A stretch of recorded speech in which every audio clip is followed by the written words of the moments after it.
Here's how to fix NVIDIA Display Settings are not available. There are two methods you can try. The first one is through Device Manager. Open the Start menu, search for Device Manager, and open it.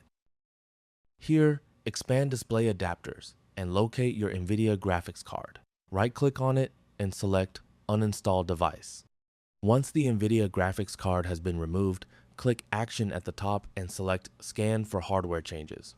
Windows will detect the graphics card and reinstall the adapter. After that, restart your computer.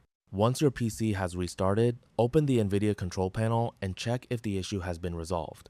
If you're still seeing the error, the next solution is to check your NVIDIA services. Open the Start menu, search for Services, and open it. Scroll down to the NVIDIA services and you will see 3 services of NVIDIA. First, find NVIDIA Display Container. Double-click it and make sure the startup type is set to automatic. Then click Apply and OK.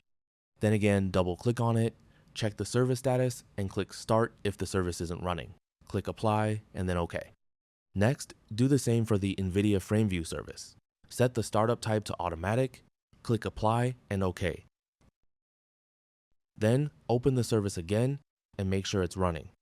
Finally, find the NVIDIA Local System Container service and repeat the same process. Set the startup type to automatic, apply the changes, and make sure the service is running. Once you've completed these steps, close the services window and restart your computer. After restarting, open the NVIDIA control panel again and the display settings should now be available. And that's it. That's all for this video. Thanks.